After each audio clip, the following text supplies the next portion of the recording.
Hi, everybody. Today's March 16, 2022, and I am really honored and privileged to have one of the brightest, thorough, um, searching minds out there. This is Tal Bachman. He's an amazing man. He's a musician. You might know him from She's So High a couple decades ago, but he's a great singer still, and he has really an interesting, fascinating repertoire. I love he does unpredictably for what you might think. He does a lot of Latin American ballads, and he sings them beautifully. He's got a great range of emotion in his art, and he's got really great range of intellect towards his applied subjects. And I have him on not because he's an expert on COVID, but I think he's an expert on experience and thinking. And he's a writer. He's written for Mark Stein's Stein Online. That's Steyn. And we've gotten to know each other through this virtual world. And I've always find, frankly, almost everything he posts of great interest. And I'm not going to do much more of an intro than that. Maybe you can take it from here a little bit and just tell us what's been up with you. And I guess I will preface that I really found I guess he kind of whipped off, this is kind of at the level of his insight. He whipped off a bunch of questions, which are good, skeptical, Socratic questions that all of us should be answering or asking and hopefully answering as well. And I'll just leave it there as preface. Thanks for that intro. That was awesome. I feel like dating you now. Yeah. No, that was great. Why can't girlfriends, wives say that sort of thing? Anyway, yeah, that was great. Thank you. What have I been doing? Well, I guess I've been trying to get through the last 2 years like everyone else. And, there's been some challenges and also some new opportunities. And, of course, one of the things that you and I have both kind of been watching is the unfolding of the COVID crisis and the vaccine rollouts and all the noise around that. And, high stakes, big drama. Some of the players seem to be, we'll say, not on the up and up, of dubious credibility, despite, in some cases, their illustrious credentials. So, yeah, that's been a concern. Fair enough. You want to hit the ground running? So I pop some of your Sure. questions up there. So I've some slides prepared. I took some of the questions you posed to, I forget which group it was, and I put them up. And I'm going to preface, let's see if I add this to the stream here. We're going to shrink. I'm going to do this so we can get bigger again. Alice in Wonderland. So this is, I'm going to just switch slides here. So this is something I posted. It's really nothing to do with what we were talking about, but I belong to various civic groups. In this case, I brought this up to my congregation, religious congregation, who want a good fraction of them want still to mandate masks indoors. Right, of course. And I just want to point out where we are. This is Massachusetts, and there was a whole Omicron bubble, as you can see. But then the numbers went down after the mask mandate was lifted. Right. So I'm not sure it has any relationship. I don't think the mask did anything positive or negative. I think it's just, run its course. But, there's one of our members is a MD, MPH. So he works literally for the Department of Public Health here. And he kind of wants them for the foreseeable future because there might be another variant. And it's, I'm not sure what the variant is for thinking like that. That's, anyway, I just put this up because I had it up and I wanted to get out there to show where we are. You are here. You're all done. This shows the huge number of people who now have natural immunity to the most recent version of coronavirus. And what are we still worried about? Anyway, but your questions were more, I think, retrospective. And here we go. I'm probably going to skip over this one, but if you want to comment on it, just as a preface to where you were thinking. Well, let me just say at the outset to anyone who's watching this, I have no certainly no financial investment. I have no big emotional investment in a position on this. So I'm, I like to believe I am completely open to all sorts of evidence and, good answers and everything. So I don't really think of myself as so much, a proponent or an advocate of a position as to I'm just trying to ask the right questions. So, and as I have mentioned in this thing that I zipped out the other day, I haven't really gotten a lot of answers that I think are great or reassuring answers. In fact, as I'm sure we'll get into, it's the opposite. Right. So let's come back to your questions. So that's kind of a preface, and here they are. I think there are 13 of them, so you should stick around. Would you like to kind of posit any of these, or? Yeah. Okay. No, just yeah. So I think we can have a conversation on them. I mean, I'm not an expert either. I have an MD after my name, so there's that. And I've been doing these podcasts, videocasts weekly, probably in both senses of that word, as opposed not strongly. But I literally have been doing them every 7 days. So there's that. And anyway, so what interests you here? Well, I mean, it's been frustrating to deal with people that, they're either just sort of ordinary citizens, concerned, but just ordinary citizens, or people that are in some facet of the gigantic kind of healthcare establishment, everybody from nurses to top surgeons to psychiatrists, everybody in between.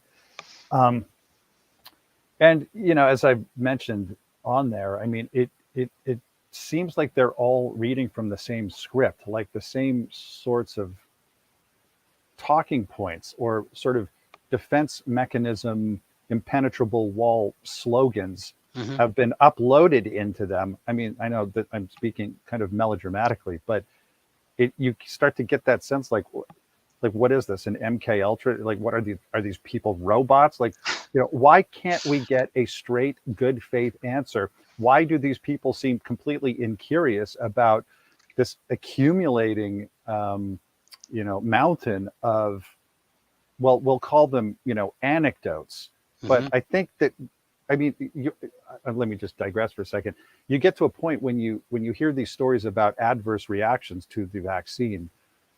Well, 1 is an anecdote, 10 is an anecdote, maybe 100 are they're anecdotes. I mean, there's some level at like,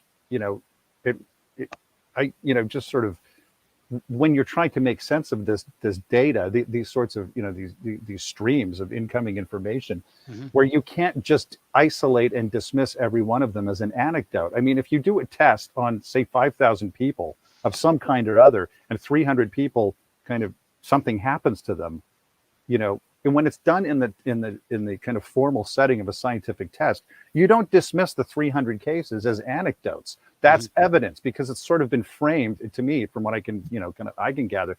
You don't dismiss them as anecdotes and trivial or completely irrelevant or not worth mentioning, because it was part of a kind of formal framework of investigation. Right. So maybe I'm skipping ahead here, but one of the things that has kind of disturbed me is that there doesn't seem to have been a good faith effort to kind of, quantify properly adverse reactions, reports of adverse reactions, right?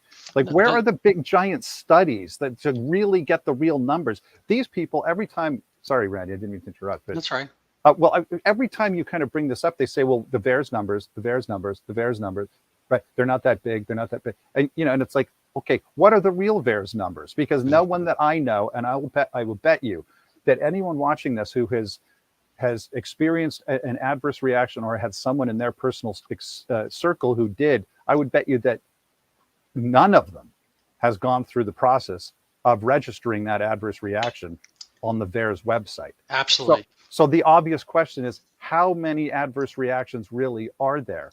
And this is why I say there's this remarkable incuriosity amongst the Vax or Die Brigade to look at those numbers. And it almost kind of, here's the end of my point here. It almost kind of seems like there's a reluctance to actually dive into that question in a kind of within a formal framework of study, because as long as you're missing the framework, they can all be dismissed as anecdotes, right? Unless it was sort of right, unless right. So there appears to be a conscious or unconscious or semi-conscious sort of, like it's some sort of tacit understanding amongst the Vax or Die Brigade to just not go there. Why wouldn't you go there? That's a whole other. Right. Well, you've got a lot loaded there, and I'm not going to be able to give you the answer because, much as I like to think I am, I'm not omniscient, and I can't read into everybody else's minds. But it does seem that way. There seem to be typically an incuriosity towards certain types of adverse events, such as the I can't even make a good new word out of this. I'm trying to combine Holocaust and Andrew Cuomo, the Cuomocaust, the Holocuomo, but all the entire Northeast, flipping people back into the nursing homes. And then that just kind of goes down the memory hole. Yeah. And, our illustrious man/woman of the year, according to U.S. News and World Report, I believe, or USA Today, either one, Dr. Robert, now Rachel Levine, did exactly the same thing, popping people back into the nursing homes in Pennsylvania when Dr. Levine was the head there, except for Dr. Levine's illustrious mother, who wound up kind of in a sense being homeschooled. She got taken out of that rigmarole when elderly woman when she got COVID. So it's kind of like what's good for me is not good for thee, or but there's still an incredible incuriosity about anything that goes in that direction. And I would imagine as well that the VAERS, the vaccine adverse event, reaction system, has been underreported in the U.S. Because physicians are not on board with this. I've become a little bit saddened by the lockstep manner of physicians, handling the narrative of COVID. I've mentioned this, 7 or 8 times throughout the year. But one of my good friends, physician, pediatrician, and he's a reasonable talking head. He's been on local TV and all that kind of stuff, and so he has some influence. And when he came down with COVID early on, he was fine with it. He didn't have much illness, and he and his wife both had it. And I said, isn't that, I'm glad you're good. And now is the time you can take the mask off, literally and figuratively, I guess, and show your patients there's a positive, result to this. And he's like, no, it's not really ready for that. Who's not ready? So like, well, basically he intimated the political narrative wasn't ready for that. Trump was still not unelected. And so he was, he was doing it, as a resist moment where it's, they want to keep the pressure on that COVID is still really bad. And, you got to lose faith at that. I mean, I'm not going to give somebody, any other diagnosis longer or misrepresent things based on politics. If somebody has the wrong cancer or the right cancer or whatever, I mean, you can't operate that way. You can't, diverge from excellent medical thought because they're politics. Anyway, when that happens, the thing's corrupted. So I think there's been, some corruption up and down. So I don't think you're far off. Yeah. I mean, to me, it's a little strange because, you read these stories of atrocities throughout history, even in the last, 110 years, of course, great cataclysmic events. And you grow up reading about these things and you think, man, what in the world would it feel like? What would it just be like to be in that situation? And, it's very difficult to imagine. And I feel that, in some ways we've lived through, some pretty cataclysmic, I would say, malfeasance. It looks like that.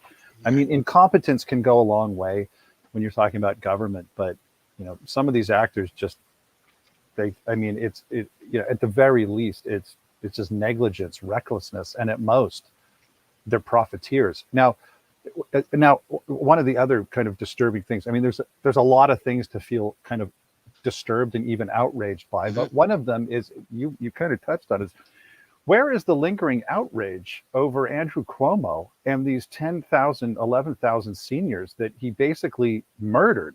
I mean, he didn't actively murder them in the sense of strangling them, but he, as you know, he He demanded that state care facilities take COVID positive elderly people when, by the way, when everyone was completely panicking about how infectious this disease was. Now, why in the world would he do that? But regardless of why is there no outrage over this? Number three, why is there no criminal investigation into this? I mean, you would think that that would be kind of a case of criminal negligence or recklessness. Clearly it is. And it wasn't just there. It was all the blue Northeast megalopolis, the Governor Murphy, and I think Wolf in Pennsylvania, they had the same policies.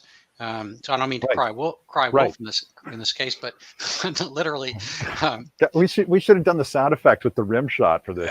So I just push it. We're just like, I know that's. Yeah, where is the outrage? I don't mean from normal people. There's enough of that. The families of the deceased are outraged. Where the gatekeepers, the law enforcement, the muckraking journalists. I know. I think we have to get the Canadian. The truckers on this. The mounted police to come down. Well, they haven't had their best 2 years either, of course.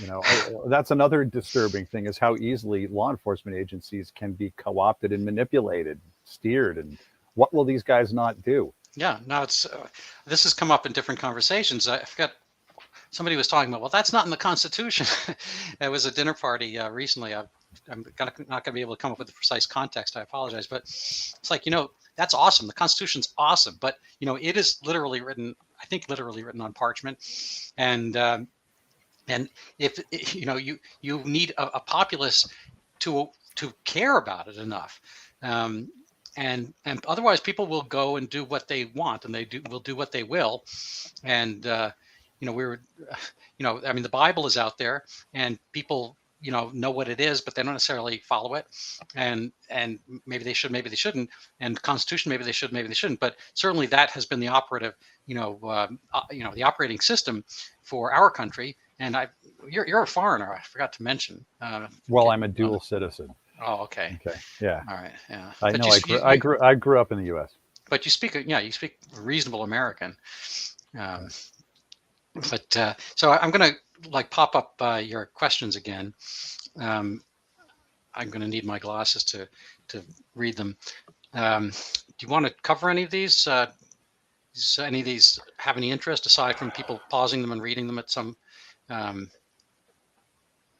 Yeah. Well, I mean, back to your point about remarkable and curiosity, we did have early reports. I'm talking, spring of 2020, early reports that there were, certain antiparasitics appeared to have antiviral properties that helped thwart COVID. And again, nothing but in curiosity. Now, how can that be? Where was the giant rush to kind of investigate that? It's amazing. It's amazing. Yeah. I mean, it's amazing and disgusting, because if is what it appears to have been, then, this was like an unnecessary, I mean, how many people actually needed to die? If good faith actors in the healthcare establishment had said, well, maybe we got something here. Let's take a closer look at these claims. But as a number of people have pointed out, of course, not just me, but, McCullough and Malone and these guys, who of course have been completely maligned as crackpots and lunatics. And, I mean, as they've pointed out, I mean, when you look at a lot of those studies, they seem to almost have been designed to fail. Right. And this whole horse dewormer thing, people play, if you don't have an argument, I forget what it is. If you have the law on your side, argue the law. If you have the facts on your side, argue the facts. If you have neither, yell at the person, jump up and down and scream. And a lot of, the argumentation has been basically shut up. Ivermectin, I use the Google time filter all the time to get recency bias out of my queries. And ivermectin, I mean, literally the inventor got the Nobel Prize for, I don't know, medicine or chemistry, whatever it was. And the stuff is lauded throughout. I mean, it's been around a couple decades, at least, I think maybe more. And, it was being used for this. It wasn't just for parasites, the larger, parasites. It was used for viruses, and there were lots of positive trials on different types of viruses. And the thing is, whether it works or not is really a separate point. But before you have a vaccine, why wouldn't you at least try that? I mean, President Trump had the right to try bill for late stage cancer patients who were willing to be kind of guinea pigs, whatever. The very little downside for them, aside from dying from cancer, which is Right. kind of baked in the cake.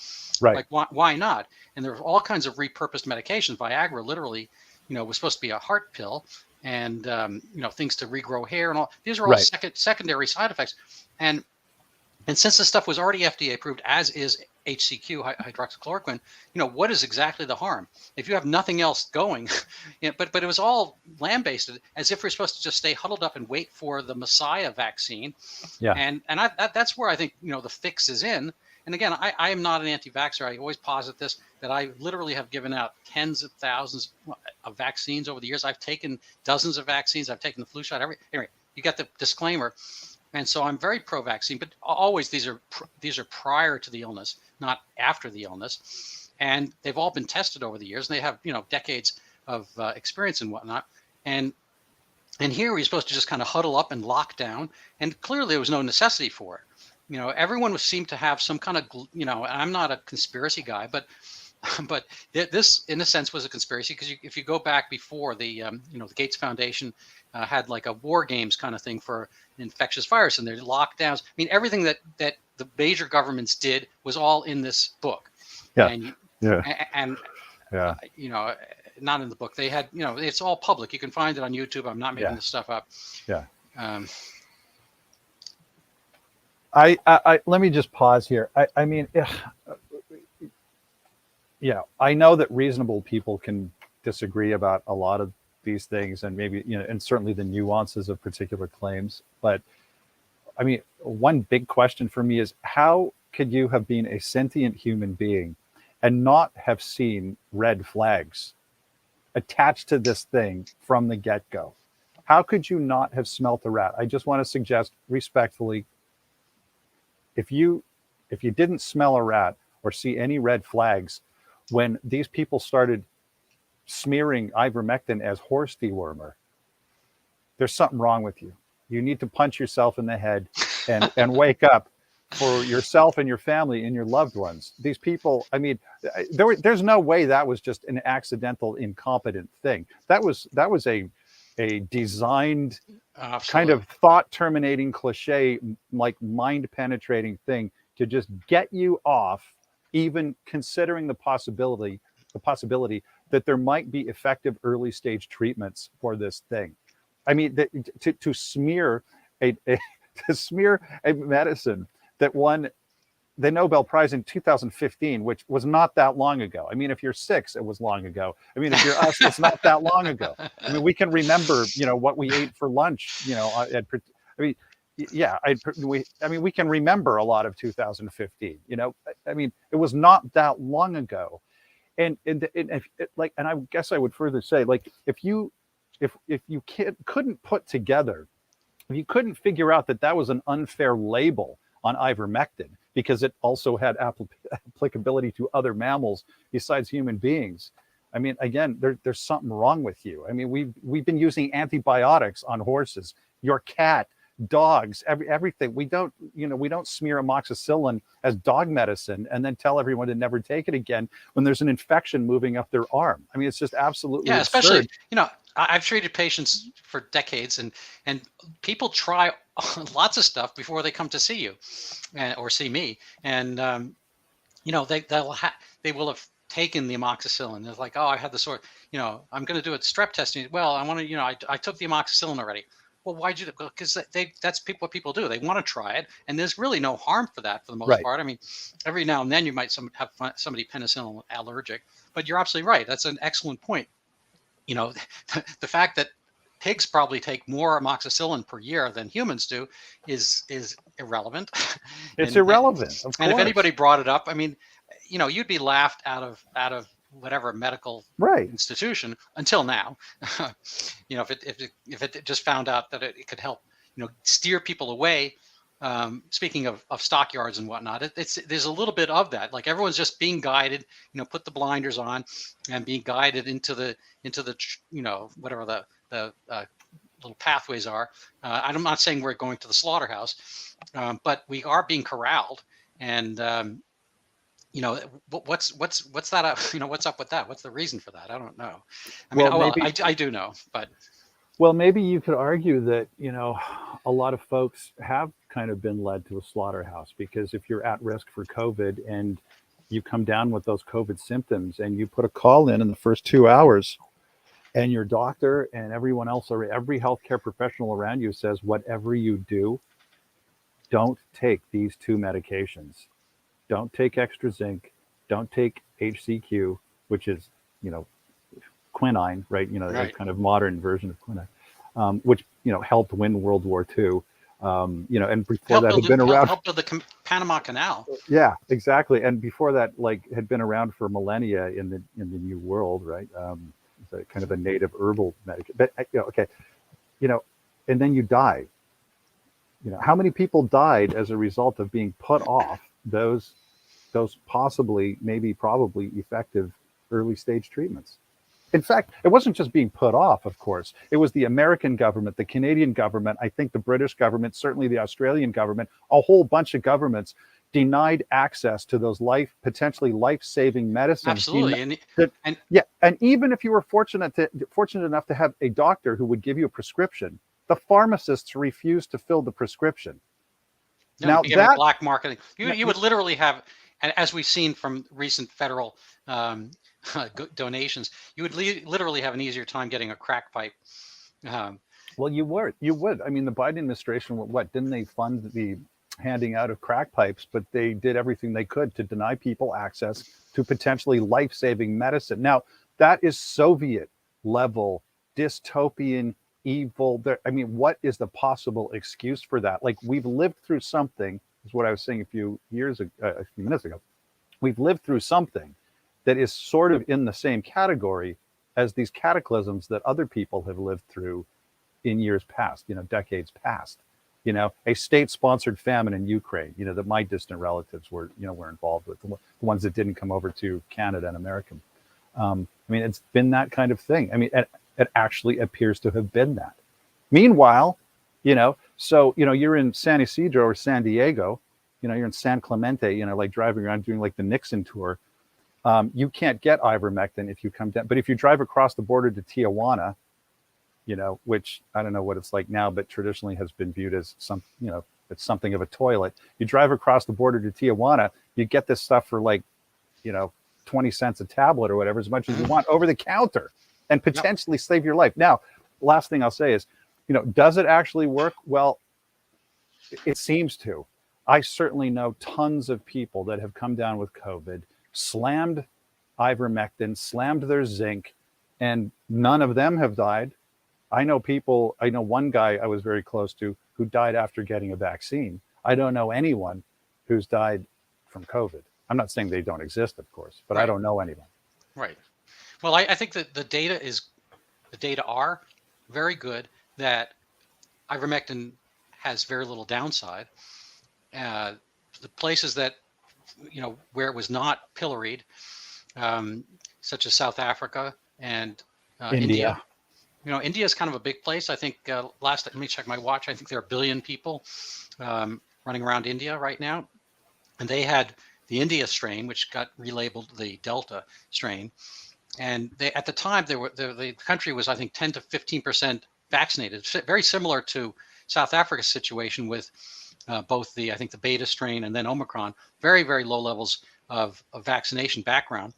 And they had the standard kind of Sweden blip. It went up, it went down, and very little else going on except people got exposed to it. They suffered through whatever cases there were. They had a case fatality rate lower than the United States, even at throughout, and they had rampant treatment with ivermectin. That's not science. That's anecdote, but there was no blip from the getting sick from the ivermectin. So it's there was very obviously a little downside. Sweden as another kind of counterfactual or experimental case, that insofar as we have like world federalism, such as we have in the United States, individually the states try different things. The experiments have pretty much shown that going one way or another way doesn't seem to matter that much, except that there's a lot more pain if you do the lockdowns, both economic, financial, social, despair, heroin, overdosing, all that kind of stuff. And the place that left open, they managed fine, either with or with or from the ivermectin and so forth, but they certainly did no worse. And there's, there, if ever people could be brought to task to pay for this, or brought to trial or whatever, they should, because the advice was baseless, formless. I'm not even sure what this word means, but I like it. Gormless. Have you heard that word? Yeah, it's a British word. It kind of means clueless. There you go. Well, we're going to use that one. I'm going to just pop that in. Yeah. I mean, of course, they never will be held accountable, not least because millions upon millions of people, all of whom voted for Hillary Clinton and Joseph Biden, it's hard to believe, but I mean, there are still tons of people that have never heard of ivermectin.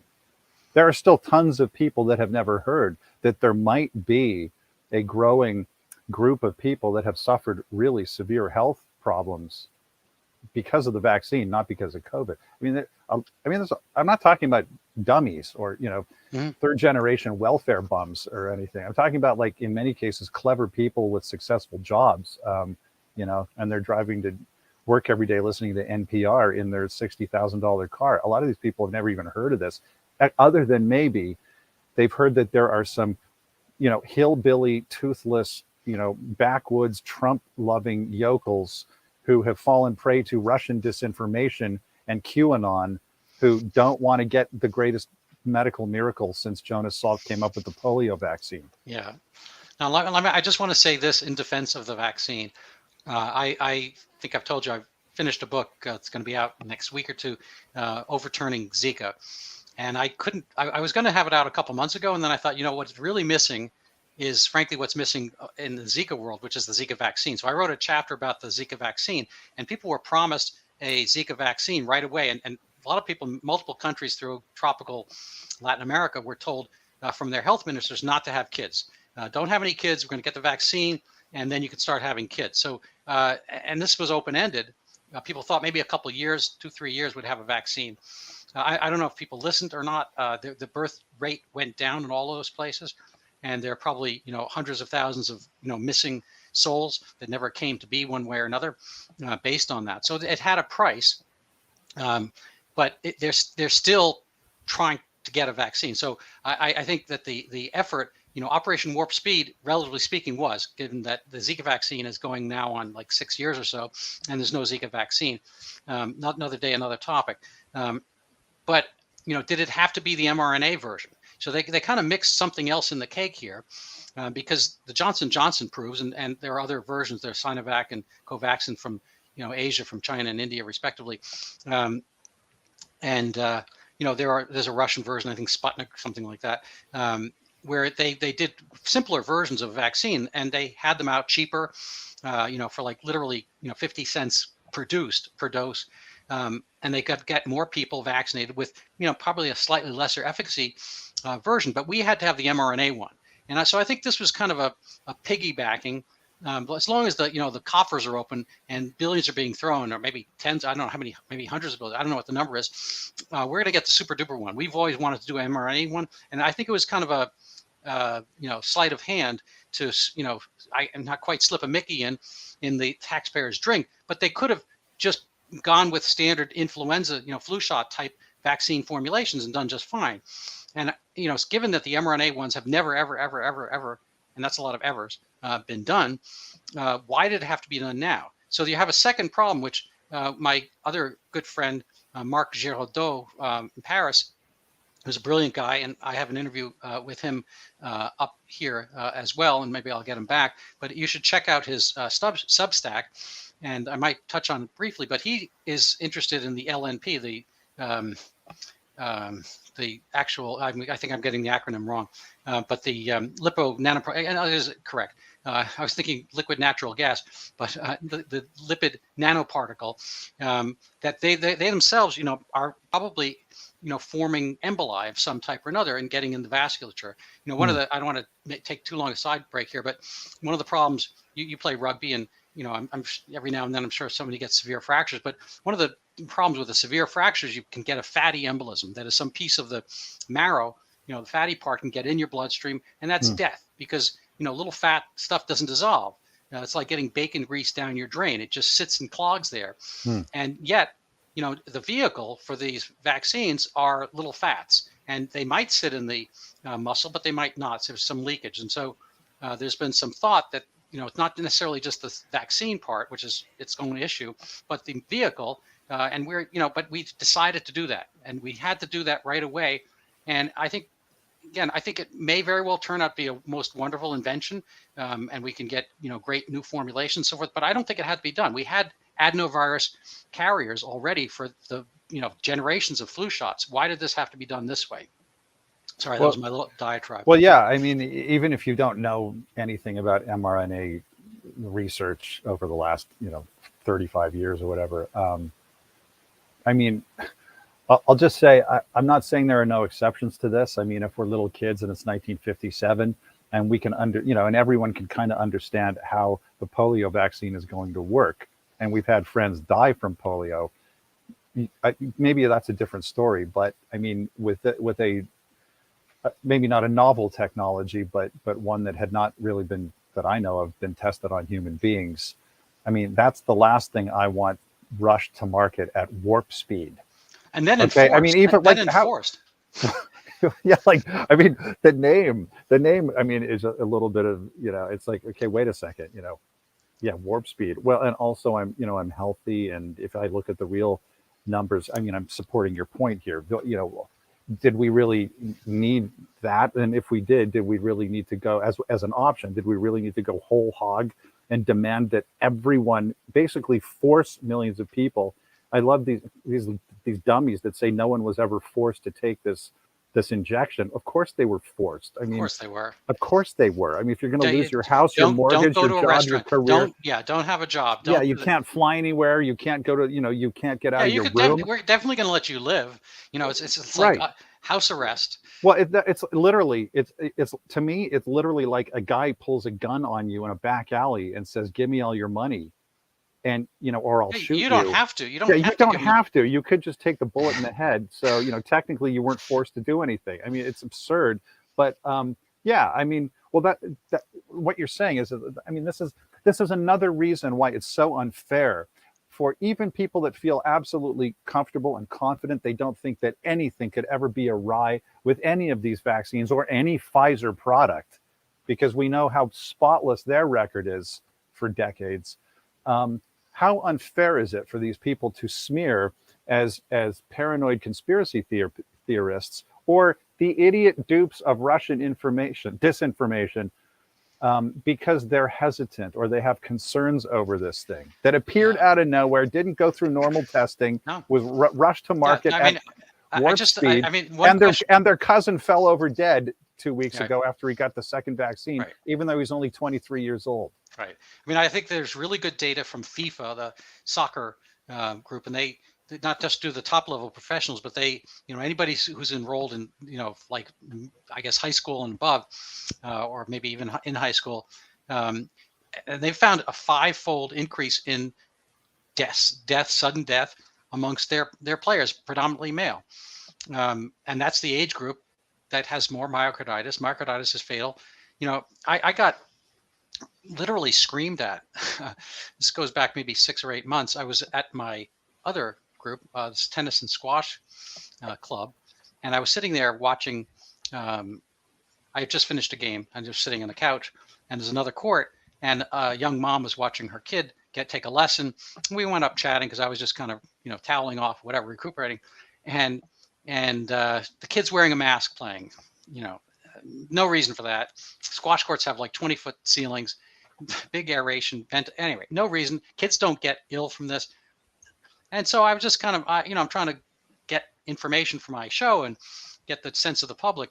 And she was, she was a little, on the edge about giving her child something that had not had any long-term data. It's impossible to have any long-term data on something that has not been around Well, a of long course. term. Yeah, you just invented it. And so we were just You having just this little applied it. chat, and a guy with multiple credentials after his name, including MD and MPH, came in, and I've never met him before in my life.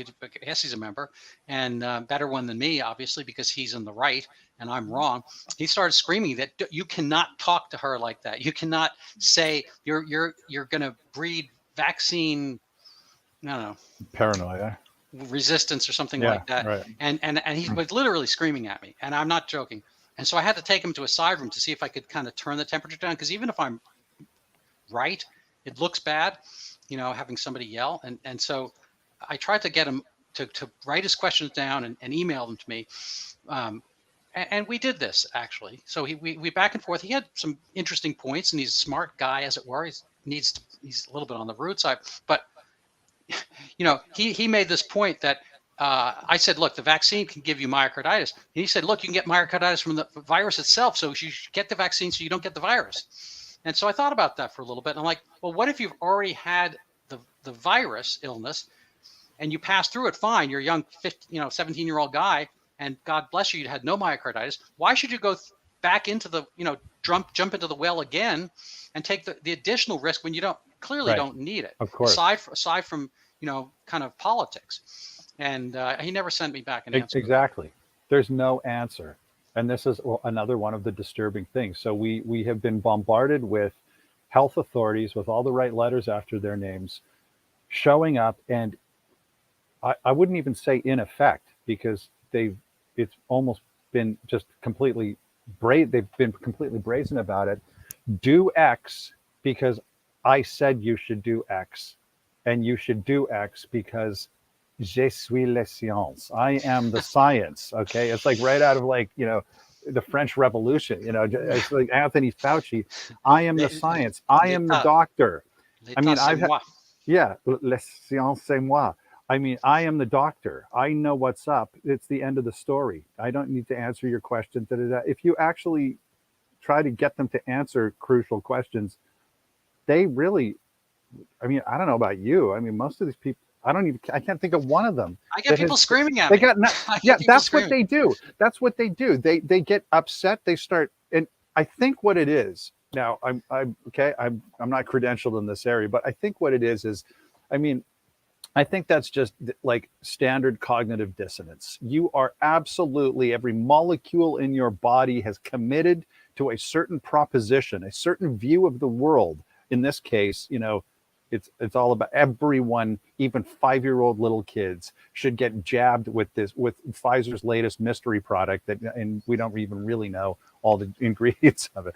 Everyone and every molecule in your body is committed to this. You've staked your reputation, and you're the expert, and the people that you admire told you that was the way to go, so you're going to go with that 100%.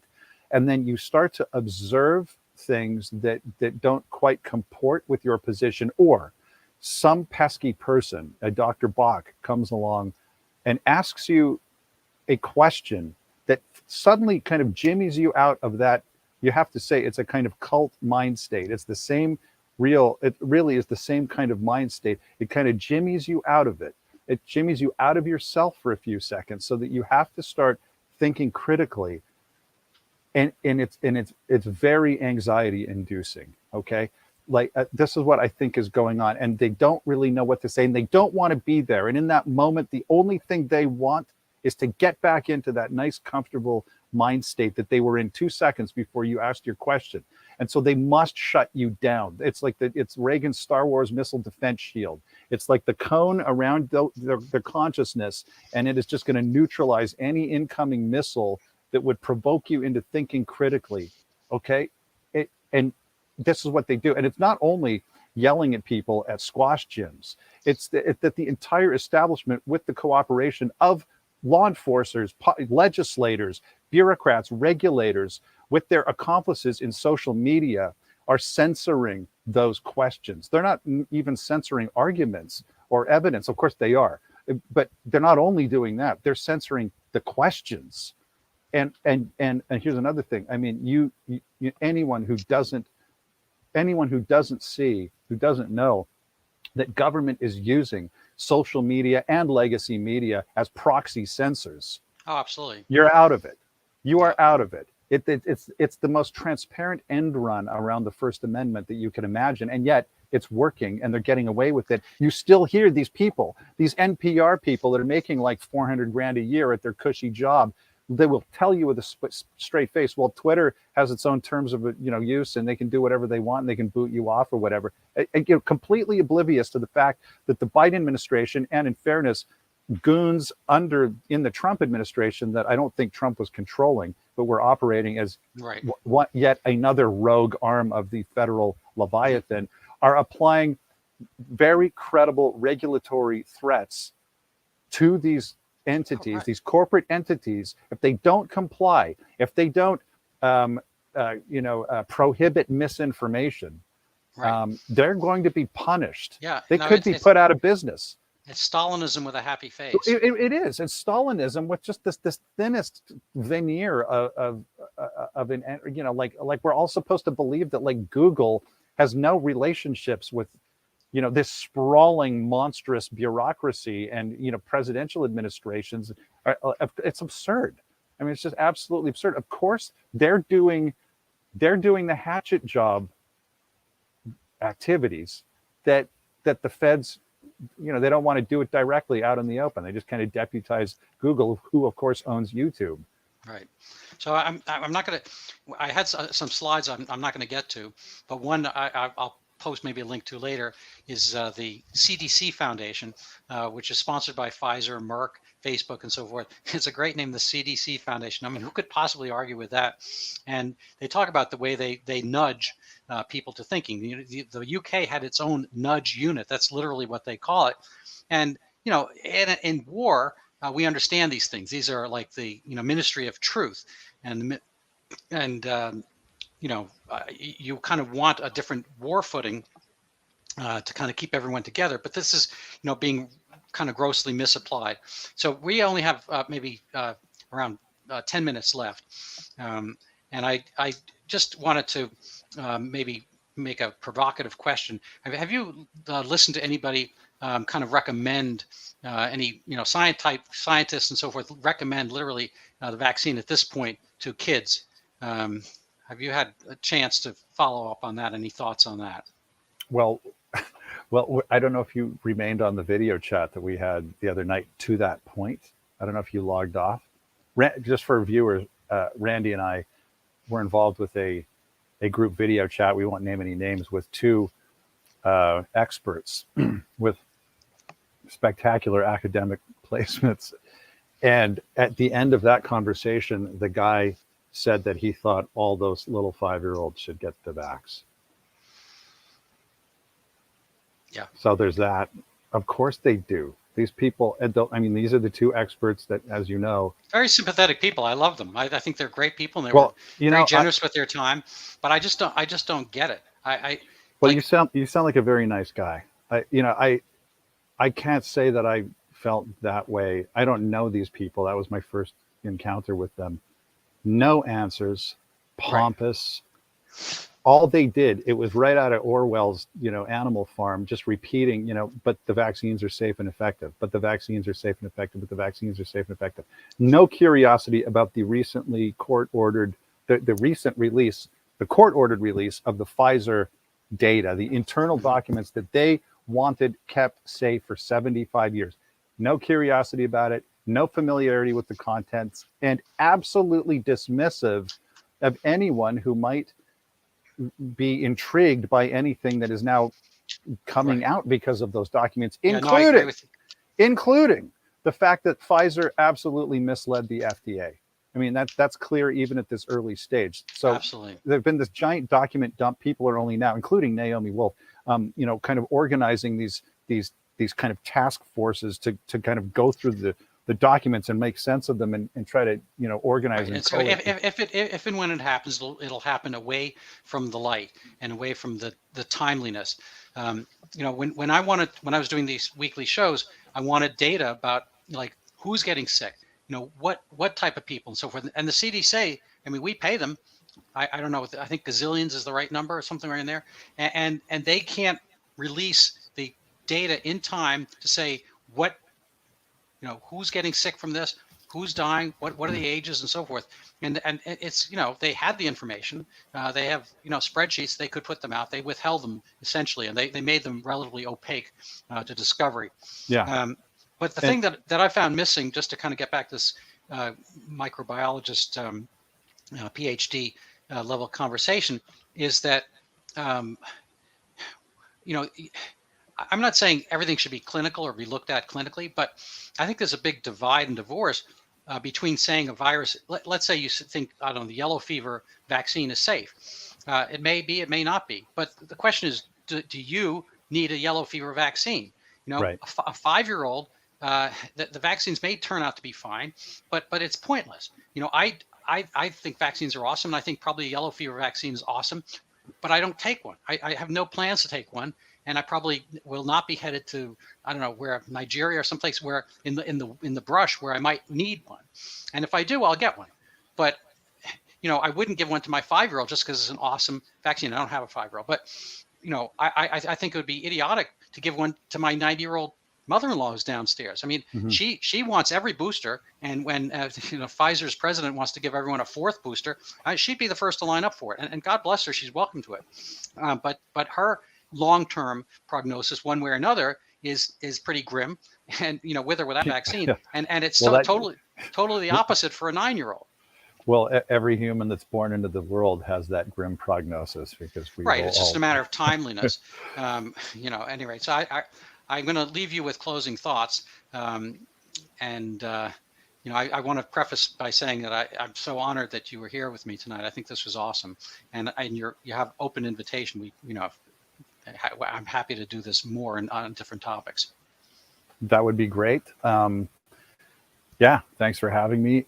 We didn't really get into the kind of quantitative weeds, but that's okay. I guess we talked about why maybe it is rational to be hesitant or skeptical or to demand information about these important life choices. So that's pretty good. And I think we have lots of reason, not to belabor the point, but lots of reason to suspect that the main actors here have not always acted in good faith. Right. There's always an expression, follow the money. I think it was Willie Sutton, was asked why he robbed banks. And he said, that's where the money is. And in this case, everything seems to tip towards, getting Pfizer et al. More cash. And I think that becomes a circular thing. If you're a U.S. senator, potentially, the former first lady or something like that, and you write a book, you get a $50 million advance on the book, even though nobody's ever going to buy the book. And these are payments in kind. They're political, expedient donations that don't get. They're kind of almost like a laundering of money. And God knows, I mean, Pfizer, is. I'm not a conspiracy guy, but it's literally true that Pfizer, supports a lot of the news and so forth, the news programs. Yes. And I'm sure they do all kinds of other things that. The U.S. senators, when Ted Kennedy was up and around as the lion, L-I-O-N, and also the L-Y-I-N-G of the Senate, we doctors couldn't, have lunch from a pharmaceutical rep. But in a sense, this is a bigger version of the same thing. There's a lot of lunches and probably trips and all kinds of other things happening that make Pfizer the really, the most important actor. Can I say a couple things about that before we? Yes, we've got maybe 4 or 5 minutes. Okay, so I have been vaccinated with all sorts of vaccines. Okay, like from I think it mumps, measles, rubella, whatever. So I've had tetanus shots recently, but it's not like I'm an anti-vaxxer back to the land or living in the middle of nowhere because so I say that because it is a fact, not a conspiracy theory. It is a fact verifiable by innumerable sources. It's a matter of public record that Pfizer has been an outrageously delinquent, malfeasant corporate actor for a long time. So much so that it would be absolutely rational to infer, and I think it's true. I think you could make the case, but it would be absolutely rational to suspect that malfeasance is part of their business model. that they are open about it.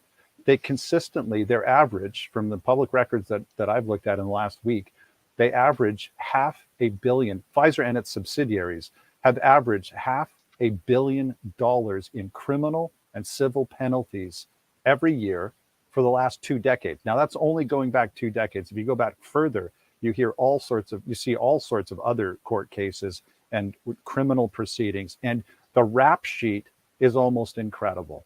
It's bribing politicians, guilty, bribing regulators, guilty, falsifying data, found guilty. I mean, these are trials. This is not, a QAnon conspiracy theory. So have they produced some great products? Probably, sure, and great for them. Good for them if they've done that. But their record of misbehavior should give any rational person pause, particularly before you're going to put one of their products into a 5-year-old, which hasn't gone through normal testing protocols. Okay, right. Listen, folks, that is parenting 101. Okay, last thing. What? Go ahead. And moreover, the kids would do better with full natural immunity. They don't get sick from COVID. Of course they would. Now, my last point here that I want to leave with you is that I said before that I don't know how you come to any other conclusion than that a lot of the main players here have not acted in good faith and are still not acting in good faith. And this is why I asked those experts that we chatted with my hypothetical question. And I'll mention it here. And the trick with my hypothetical question for these folks is, if they answer it, we have reason to believe that they are good faith actors. And if they refuse to answer it, we know they're not really. And they get upset because they even sense in that moment that they're not quite the people that they thought they were. That's my inference. And the hypothetical question is, for all of the Vax or Die Brigade, is simply this. Hypothetical. I'm looking for a number here. How many of your loved ones would need to suffer a severe health crisis shortly after getting a vaccine before you hesitated to recommend that vaccine to other loved ones? What is the number? Now, probably the number is 1. The number is 1. But if if any of the Vax or Die people won't answer, I cross them off the list. They're not good faith actors. They won't tell you the truth. They cannot be trusted to tell you the truth about anything, even if they knew it. Right. So I'm going to leave with that. I look forward to hearing responses and questions from people. We got a lot of nice reviews tonight. I'm not going to go over them right now, but we're going to look at them later. Tal, you can stick around. I'm going to end the broadcast. Thank you so much, everybody. I appreciate it. If you'd like Tal back again, let us know. Vote. And we'll look forward to seeing all of you again. Thank you so much and good night. Yeah, thanks.